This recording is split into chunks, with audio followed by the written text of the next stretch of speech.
ഒരു രാത്രി, സമയം ഏകദേശം 12:30. നഗരത്തിലെ ഒരു പഴയ വലിയ ആശുപത്രിയുടെ 4-ാം നില. പുതുതായി ജോലിക്ക് കയറിയ ആര്യ എന്ന നേഴ്സാണ് ഡ്യൂട്ടിക്ക്. ആ നിലയിൽ അധികം രോഗികൾ ഉണ്ടായിരുന്നില്ല. അതുകൊണ്ട് തന്നെ രാത്രിയിൽ നല്ല നിശബ്ദതയാണ്.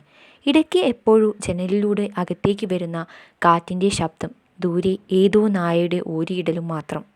ആ നിലയിലെ അവസാനത്തെ മുറി നമ്പർ 404 അടച്ചിട്ടിരിക്കുകയാണ്. മുറിക്ക് മുന്നിൽ പ്രവേശനമില്ല എന്ന് എഴുതിയ ഒരു ബോർഡും തൂക്കിയിട്ടുണ്ട്.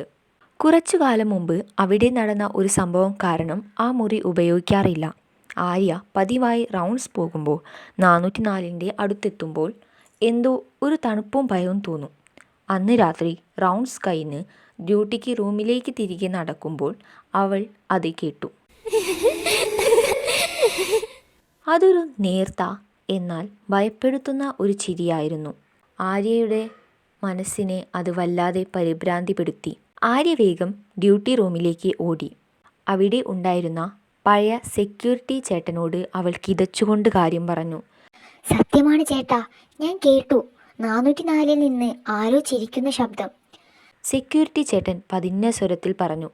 മോള് പേടിക്കണ്ട, അതിവിടെ എന്നും ഉള്ളതാ. കുറെ വർഷം മുമ്പ് ആ മുറിയിൽ ഒരു മരണപ്പെട്ട കുട്ടിയുടെ ആത്മാവുണ്ടെന്ന് ആളുകൾ പറയുന്നു. കളിച്ചും ചിരിച്ചുമിരുന്ന ഒരു കുട്ടിയായിരുന്നു അത്. മുറിയിൽ ഒറ്റപ്പെട്ടു പോയതിന്റെ വിഷമം തീർക്കാൻ ആ കുഞ്ഞ് രാത്രികാലങ്ങളിൽ ചിരിക്കും. അപ്പോ ഇത്രയും കാലമായിട്ടും? ആര്യ അത്ഭുതത്തോടെ ചോദിച്ചു.